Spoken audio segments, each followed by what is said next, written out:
Welcome to प्रखर academy. आपके channel पर आपका स्वागत है।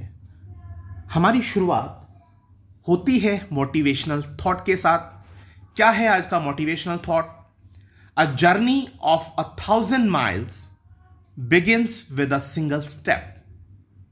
ये बहुत इंप्रेसिव स्टेटमेंट है जो आप में ऊर्जा भर देता है। देखिए, हम लोग क्या करते हैं, हम लोग बहुत योग्य होने के बाद भी अचीवमेंट्स कम कर पाते हैं। क्यों? क्योंकि प्लानिंग तो हो रही है बट इंप्लीमेंटेशन लेवल जो है वो जीरो है। तो बट ऑब्वियस है कि जैसे आपकी डेस्टिनी कुछ भी है, मान लीजिए 5 किलोमीटर पर आपका डेस्टिनी है, 10 का है, तो जब तक आप घर से निकलेंगे नहीं तो आप वहां पहुंचेंगे नहीं जो आपकी मंजिल है उस तक। तो आपको स्टेटमेंट याद होगा, कहीं पहुंचने के लिए आपको घर से तो निकलना होगा, है ना?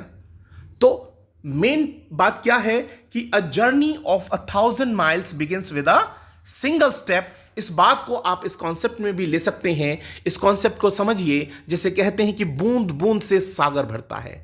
तो बूंद बूंद से जो सागर का निर्माण होता है वो आपको एक एक स्टेप जब आप रखेंगे अपनी डेस्टिनी की तरफ, तो आप अपनी डेस्टिनी के बहुत करीब और बिल्कुल आप अपनी डेस्टिनी को अचीव कर लेते हैं, यानी आप अपने टारगेट को अचीव कर लेते हैं। तो इसी थीम के साथ शुरू करते हैं आज के करंट अफेयर्स। तो हमारी शुरुआत होती है पहले क्वेश्चन से। वो है कि इंक्लूसिव इंटरनेट इंडेक्स में भारत का स्थान है। तो मैं आपको बता दूं, भारत का स्थान इंक्लूसिव इंटरनेट इंडेक्स, जिसे हम क्या कहते हैं, समावेशी इंटरनेट सूचकांक कहते हैं, उसमें भारत का जो स्थान रहा है वो रहा है 47th। कौन सा स्थान रहा है? वो रहा है 47th। तो 47th प्लेस पर भारत रहा है। तो बाकी लोगों की स्थिति क्या रही, इसको देखते हैं। पहले तो आपको यह पता होना चाहिए कि इसको जारी कौन करता है। तो इसको जारी किया है EIU ने, यानी इकोनॉमिस्ट इंटेलिजेंस यूनिट ने समावेशी इंटरनेट सूचकांक को जारी किया। इसमें पहले स्थान पर कौन रहा है? इसमें पहले स्थान पर रहा है आपका स्वीडन। फर्स्ट प्लेस पर स्वीडन आया है। सेकंड प्लेस पर कौन आया है? संयुक्त राज्य अमेरिका है। और थर्ड प्लेस भी बताएंगे, लेकिन थोड़ा सा हम इसके बारे में डिटेलिंग कर देते हैं उससे पहले। तो मैं आपको बता दूं, the inclusive internet index is conducted by the EIU, which is known as the Economist Intelligence Unit, with the partnership of Facebook, that shows what extent of internet has become relevant and affordable for everyone, how the people all around the world are using it for their purposes. So basically जो भी information हमें मिलती है उसको हम process करते हैं और प्रोसेस करके अपने इस्तेमाल के लिए, अपनी ज़रूरतों के लिए हम उस चीज़ों को ढाल लेते हैं। तो इंटरनेट का बहुत ज़्यादा इस्तेमाल हुआ है। और पोस्ट पैंडेमिक तो आप देख रहे हैं, पोस्ट पैंडेमिक या पैंडेमिक तो चल ही रहा है। तो आप देख रहे हैं कि लोगों का जब निकलना घर से बाहर हो रहा है तो उनकी जो डिपेंडेंस है वो किसके ऊपर ज़्यादा हुई है? वो इंटरनेट के ऊपर ज़्यादा हुई है। तो आप यहाँ ये देख सकते हैं, यहाँ पर आपका इंटरनेट यूजर्स के लिए दिखाया गया है कि स्वीडन फर्स्ट रैंक पर है, सेकंड पर USA है, थर्ड पर स्पेन है। तो ये कंट्रीज जो हैं वो ज़्यादा से ज़्यादा इंटरनेट के ऊपर इंटरनेट को इस्तेमाल कर रहे हैं, यानी वो कंफर्टेबल हैं विद इंटरनेट, यानी वो बहुत सुलभ है उनके लिए इंटरनेट का मिलना, उसकी सर्विसेज का उपभोग कर रहे हैं। ठीक है, तो ये क्रम है। इसके बाद आगे बढ़ते हैं अगले प्रश्न पर। 16 अप्रैल को मनाया जाता है। तो 16 अप्रैल को क्या दिवस मनाया जाता है? विश्व आवास दिवस। इसकी थीम क्या रही है? इसकी थीम है one world many voices. One world many voices इसका थीम रहा है। अगला प्रश्न, हाल ही में अनुसूचित जाति आयोग के ऑनलाइन शिकायत प्रबंधन पोर्टल का शुभारंभ किया गया। तो इसका जो शुभारंभ किया गया वो किसके द्वारा किया गया? ये शुभारंभ किया गया है आपका रविशंकर प्रसाद जी के द्वारा। तो अनुसूचित जाति आयोग का ऑनलाइन शिकायत प्रबंधन जो पोर्टल है, ऑनलाइन शिकायत प्रबंधन पोर्टल जो है, उसको शुरू किसने किया? डॉक्टर रविशंकर प्रसाद जी ने। आपको पता होगा। तो आपको ये पता होना चाहिए कि इसका जो national commission for the scheduled caste है, इसका हेडक्वार्टर कहाँ पड़ता है? तो ये हेडक्वार्टर पड़ता है आपको कहाँ? न्यू दिल्ली में पड़ता है। जो मिनिस्टर हैं इसके वो कौन हैं? थावरचंद गहलोत जी हैं। और इसको फाउंडेड किया गया कब? 19 फरवरी 2004 में। ठीक है, अब इसके बाद अगले प्रश्न की तरफ बढ़ते हैं। बंगाली नववर्ष पोइला बोईशाख, पोइला बोईशाख जो है वो कब मनाया गया? तो वो 15 अप्रैल को मनाया गया। अगला प्रश्न आता है उसके बाद, प्रोफेसर विजय राघवन ने कौन सा ऐप लॉन्च किया? तो मैं आपको बता दूं कि प्रोफेसर विजय राघवन जो हैं वो प्रमुख वैज्ञानिक सलाहकार हैं, ये आपको पता होगा, और उन्होंने लॉन्च किया है ऐप जिसका नाम है मानस। मानस ऐप की जो फुल फॉर्म है वो देखिए लिखी हुई है, mental health normality augmented system. तो बेसिकली क्या है, mental health and normality to the augmented system जो है ये आपका मानस का फुल फॉर्म है। तो थोड़ा सा आपको ये और क्लियर कर देता हूं कि ये बेसिकली तीन लोगों ने मिलकर, तीन संस्थाओं ने मिलकर बनाया है, जिसमें फर्स्ट आपका निम्हांस पड़ता है, यानी NIMHANS, जिसका फुल फॉर्म क्या है, national institute of the mental health and neuro sciences. तो ये आपका जो है वो कहाँ है, ये बेंगलुरु। सेकंड है आपका AFMC, जिसको हम क्या बोलते हैं, आर्म्ड फोर्सेस मेडिकल कॉलेज। तो ये आपका जो AFMC है इसने, और एक थर्ड इंस्टीट्यूट है CDEC। तो इन तीनों ने मिलकर के इसको डेवलप किया है, और इनका जो मोटिव है वो क्या है, मोटिव है कि क्योंकि जैसे अभी आपने देखा कोविड के दौरान लोगों में डिप्रेशन बहुत ज़्यादा मात्रा में हुआ है, तो उनकी जो मेंटल हेल्थ है उसको पॉजिटिव करने के लिए ये विचार किया जा रहा है कि भाई जो सुसाइडल केसेस हैं वो बढ़ रहे हैं। तो इस तरह के पोर्टल का निर्माण किया गया, मानस ऐप का निर्माण किया गया। ठीक है, तो अब आगे बढ़ते हैं अगले प्रश्न की तरफ। लॉरियस वर्ल्ड स्पोर्ट्स अवार्ड 2021 की मेजबानी कौन सा देश करेगा? तो जो लॉरियस वर्ल्ड स्पोर्ट्स अवार्ड है 2021, उसकी मेजबानी कौन सा देश करेगा? उसकी मेजबानी करेगा स्पेन। ये आप सामने देख सकते हैं, ये स्पेन है। स्पेन जो है आप देख सकते हैं ये किस किस से घिरा हुआ है। स्पेन के आप देख सकते हैं कि वेस्ट की तरफ पोर्टुगल है, पोर्टुगल, और आपका जो नॉर्थ ईस्ट की तरफ है तो ये कौन सा है, ये फ्रांस है। ठीक है, तो आप देखिए इसका जो लोकेशन है नीचे की तरफ, ये अफ्रीका से, यानी अफ्रीकन कॉन्टिनेंट में मोरक्को से जिब्राल्टर की जो आपकी संधि है, जिब्राल्टर की संधि से सेपरेट होता है। आप ये देख सकते हैं ये जिब्राल्टर है, ये जिब्राल्टर की जो संधि है वो हो गई। ये आपका पोर्टुगल है, ठीक है, और ये फ्रांस है। तो ये जो बड़ी कंट्रीज़ हैं यूरोप की आप देख रहे हैं उनसे ये घिरा हुआ है, और यहाँ आपका वेस्टर्न पार्ट में ये नॉर्थ अटलांटिक पड़ता है, नॉर्थ अटलांटिक है, और नीचे की तरफ आप देख रहे हैं कि एल्बोरियन सी है। यहाँ पर आप देखेंगे ईस्ट की तरफ मेडिटेरेनियन सी से, यानी भूमध्य सागर से ये घिरा हुआ है। तो ये स्पेन है। तो आपको मैं बता दूं स्पेन के बारे में थोड़ा बहुत कि जैसे यहाँ की जो राजधानी है वो है मैड्रिड, करेंसी है आपकी यूरो, और जो प्रधानमंत्री रहे हैं वो पेड्रो सांचेज हैं। तो ये थोड़ी सी जानकारी स्पेन के बारे में। अब हम अगले प्रश्न की तरफ बढ़ते हैं। नेक्स्ट क्वेश्चन है कि आहार क्रांति किसके द्वारा शुरू किया गया? तो आहार क्रांति जो है वो किसके द्वारा शुरू किया गया? वो शुरू किया गया है आहार क्रांति को हमारे जो क्या कहते हैं उसको मंत्री जी हैं, क्या नाम है उनका, हर्षवर्धन जी। तो हर्षवर्धन जी के द्वारा इसे शुरू किया गया। तो मैं इसके बारे में थोड़ा सा डिटेल कर देता हूं आपको कि इसको शुरू कैसे किया गया। इसको शुरू किया गया है विज्ञाना भारती विभाग, global Indian scientist and Technocraft forum, GIST, विज्ञान प्रसार और प्रवासी भारतीय अकादमी और वैज्ञानिक संपर्क। मतलब ये जो है आपका, ये आहार क्रांति मिशन को लॉन्च करने के लिए एक मंच पर इकट्ठा हुए, और इन्होंने मिलकर के इसको एक आदर्श वाक्य इसके लिए दिया कि उत्तम आहार उत्तम विचार, या अच्छा आहार अच्छी अनुभूति। आप समझ सकते हैं कि जैसा खाए अन्न ऐसा हो मन, ऐसी कहावत हम लोगों के बीच में रही है। तो उसी को लेकर यहाँ पर ये इसका एक आदर्श वाक्य बनाया गया। तो आहार क्रांति क्या है? एक तरह का आंदोलन है जो भारत और पूरी दुनिया में जो भूख से और भूख के कारण होने वाली बीमारियों से जो समस्याएं पैदा होती हैं, तो उन सब को खत्म करने के लिए क्या किया गया? ये आपका आहार क्रांति शुरू किया गया है। ठीक है, अब ये संतुलित आहार के लिए डेवलप किया गया है। तो ये आप देख सकते हैं हमारे ministry of health and family welfare doctor Harshvardhan. और अगले प्रश्न की तरफ आते हैं। अगला प्रश्न है कि टाटा कंज्यूमर प्रोडक्ट्स का अध्यक्ष किसे बनाया गया? तो ये हैं आपके पुनीत दास। ये आप देख सकते हैं, ये टाटा कंज्यूमर प्रोडक्ट के कौन बने हैं? ये अध्यक्ष बने हैं टाटा कंज्यूमर प्रोडक्ट के, पुनीत दास। अगले प्रश्न पर आते हैं कि जैव विविधता के क्षेत्र में भारत का कौन सा स्थान जो है वो हॉटस्पॉट के रूप में पाया जाता है? तो हॉटस्पॉट के रूप में अंडमान और निकोबार आइलैंड को माना जाता है। तो ये आपका एक फैक्चुअल क्वेश्चन है, तो आप याद रख सकते हैं। अगला प्रश्न आता है कि मानव स्वतंत्रता सूचकांक 2020 में भारत कौन से पायदान पर रहा था? तो भारत कौन से पायदान पर रहा था? 111वें नंबर पर, यानी 111।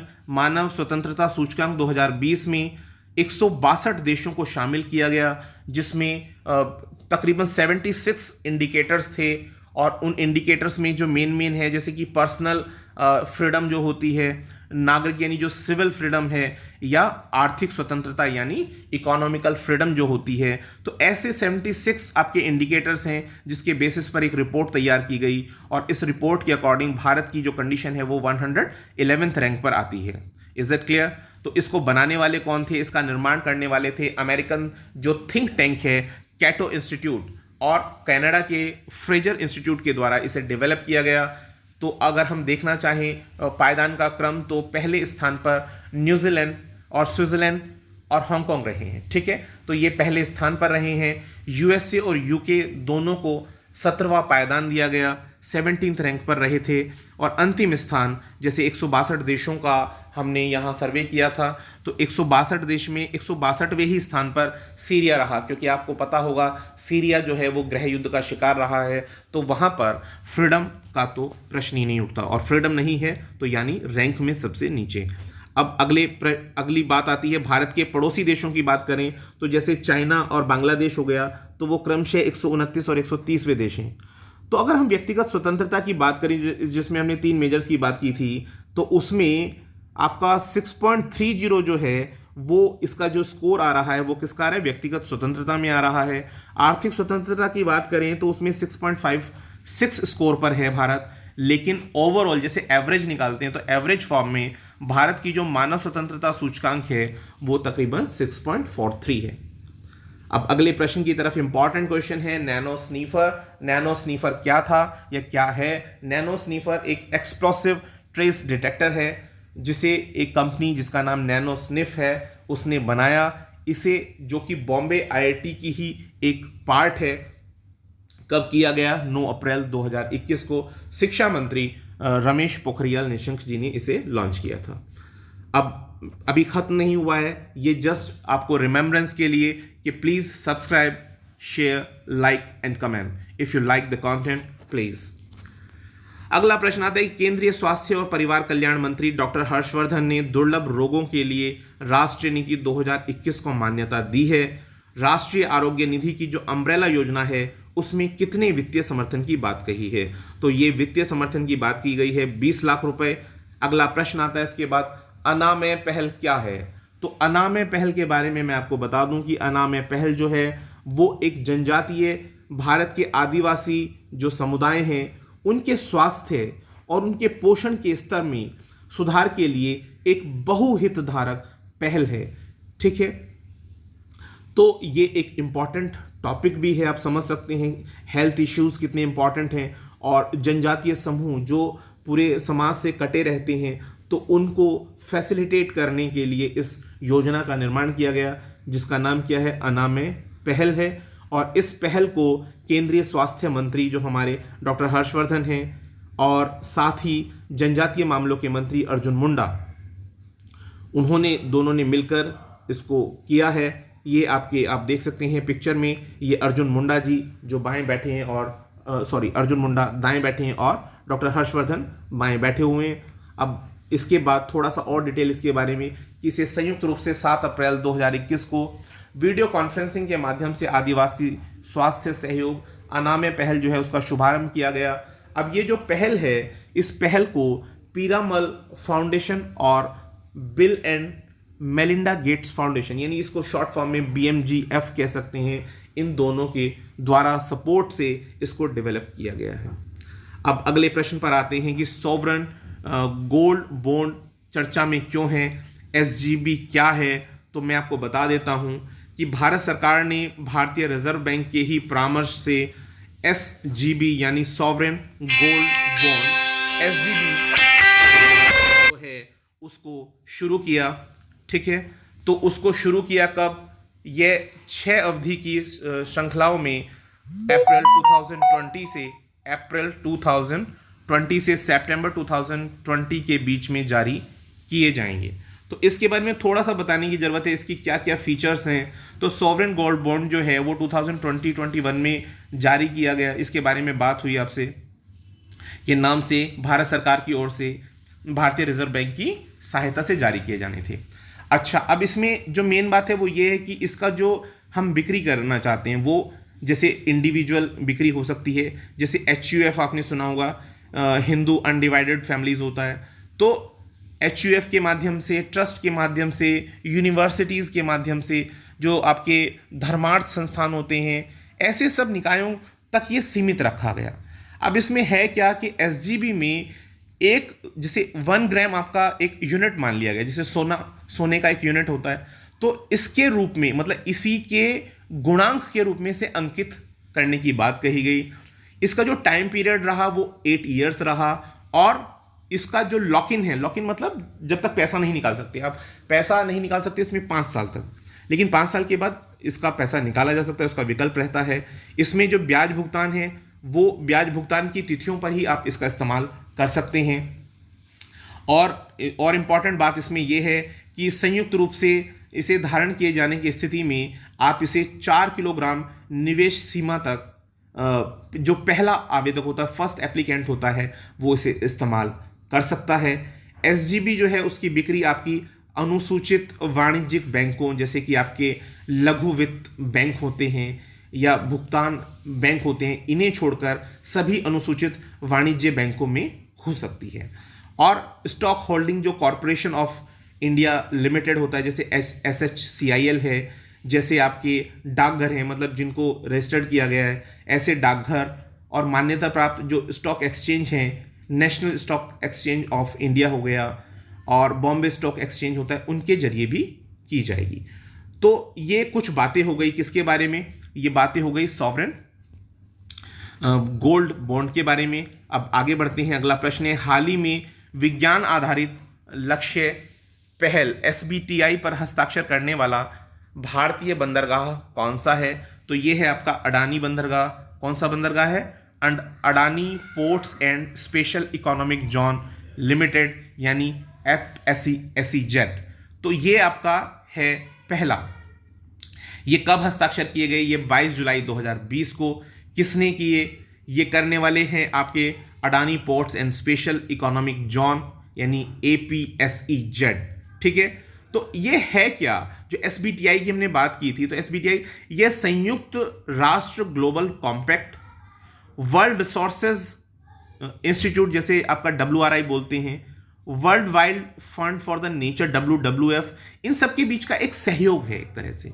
ठीक है, तो इन सब के बीच का एक सहयोग है। तो जो SBTI कंपनीज हैं, इन्हें हम क्या मानते हैं कि ये आपकी साइंस बेस्ड जो कार्बन उत्सर्जन होता है, जो कार्बन का एमिशन है, उसमें कमी करने के लिए सहयोग करने की बात है। तो मेन चीज तो ये है, आपसे अगर पूछा जाए तो ये मेन चीज है। अब इसमें की फीचर के रूप में आप समझ सकते हैं कि APSEZ जो है वो विज्ञान आधारित लक्ष्य पहल है SBTI, इसके ऊपर हस्ताक्षर करने वाला भारत का पहला है, लेकिन विश्व में ये 7वां बंदरगाह है। तो बेसिकली ये क्या है, कार्बन एमिशन से रिलेटेड है। अब अगले प्रश्न पर आते हैं। अगला प्रश्न क्या है, अगला प्रश्न है कि भारत सरकार द्वारा पिछले 12 सालों में कितने विशेष आर्थिक क्षेत्रों को अधिसूचित किया गया। तो ये क्षेत्र हैं 101। अगला प्रश्न, किस मौद्रिक संगठन ने आर्थिक असमानता को दूर करने के लिए एकजुटता कर या सॉलिडेटरी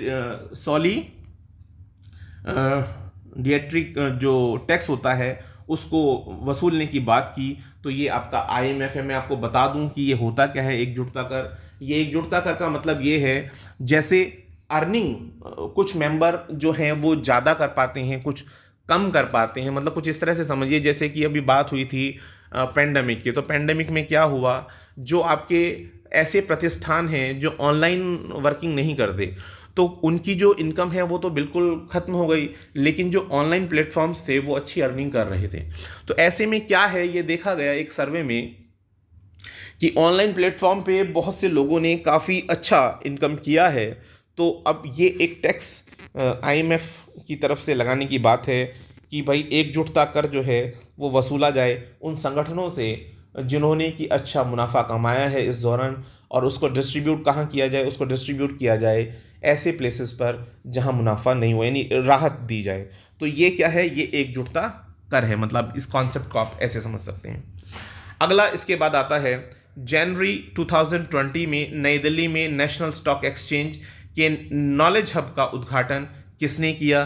तो इसका उद्घाटन करने वाले कौन रहे हैं? ये हैं आपके पीयूष गोयल जी। पीयूष गोयल जी ने ऐसा किया कि उन्होंने नेशनल स्टॉक एक्सचेंज के नॉलेज हब का उद्घाटन किया था। तो आपको इसके बारे में थोड़ा सा बता देता हूं कि ये बात है 6 जनवरी 2020 की। तो ये उद्घाटन किसने किया? मैंने बताया पीयूष गोयल जी ने। तो अब कौन सा विभाग है? केंद्रीय वाणिज्य और उद्योग मंत्रालय है, जिसके वो मंत्री रहे हैं। तो नॉलेज हब जो है वो स्थापित की गई नेशनल स्टॉक एक्सचेंज के जो परिसर होता है उसके अंदर। अब यहाँ पर की फीचर के रूप में क्या है भाई, ये जो केंद्र है ये आर्टिफिशियल इंटेलिजेंस के माध्यम से जो आपकी इकोनॉमिकल एक्टिविटीज़ होती है उनके बारे में सीखने की सुविधा प्रदान करता है। तो ये थोड़ी सी इसके बारे में जानकारी हुई। अगला प्रश्न आता है कि AICTE लीलावती पुरस्कार जो है वो किसके द्वारा दिया गया? तो मैं बता दूं, लीलावती आपको याद होगा ये पुस्तक किसकी है? ये प्रसिद्ध आपके जो गणितज्ञ रहे हैं भास्कर आचार्य जी, तो उनकी ये बुक है। और आपको पता भी होगा उनकी पुत्री का नाम भी लीलावती था, तो यानी उन्होंने अपने सृजन को लीलावती नाम दिया। और ये जो पुरस्कार है ये AICTE के द्वारा, यानी आपका अखिल भारतीय जो शिक्षा परिषद है, अखिल भारतीय तकनीक शिक्षा परिषद, इसके द्वारा किया गया। तो ये है कहाँ पर? ये आपका नई दिल्ली में हुआ है। और इसको देने वाले कौन थे? इसको देने वाले थे हमारे शिक्षा मंत्री रमेश पोखरियाल निशंक जी। अब ये इंपॉर्टेंट है कि इसमें जो थीम रही वो क्या थी? वो थीम थी women empowerment is need of society. तो ये बात सही है कि महिला सशक्तिकरण जो है वो आवश्यकता है हमारे समाज की। अब इसमें जो सब टॉपिक्स रहे या इसमें जो आपकी सब थीम्स रही हैं वो क्या है? महिला स्वास्थ्य, आत्मरक्षा, सैनिटेशन एंड हाइजीन, साक्षरता, महिला उद्यमिता, कानूनी जागरूकता। तो ये 6 उसके सब डिवीज़न रहे हैं इस थीम के। तो उसके लिए पुरस्कार दिए गए। तो मैं आपको बता दूं इसमें क्या हुआ है। ये अवार्ड 6 श्रेणी में दिया जाता है और इसमें आपका जो आपके सोना वुमेन है तमिलनाडु की, उन्हें ये पुरस्कार दिया गया। तो ये कुछ थोड़ी बहुत बातें हुई किसके बारे में? लीलावती पुरस्कार के बारे में। डिटेल के लिए तो और भी बहुत कुछ है, लेकिन टाइम को देखते हुए मैं इसको ब्रीफ कर रहा हूँ। अब अगला प्रश्न है INS क्वारती क्या है, ये चर्चा में क्यों रहा था? तो फरवरी 2020 में रक्षा क्षेत्र के सार्वजनिक उपक्रम shipyard garden rich ship builders and engineers limited ने भारतीय नौसेना को पनडुब्बी रोधी युद्धपोत INS क्वारती प्रदान किया। और INS क्वारती जो है वो भारतीय नौसेना के प्रोजेक्ट 28 के तहत डिलीवरी की जाने वाली चौथी और अंतिम पनडुब्बी रही है। अब इसके लिए बताने के लिए इतना कुछ है कि मैं नहीं बता सकता, मैं थोड़ा ब्रीफ कर रहा हूँ समय की अनुपलब्धता के कारण। ये आखिरी प्रश्न है और इसी के साथ thanks for watching this video. Have a good day. Please subscribe if you like the content.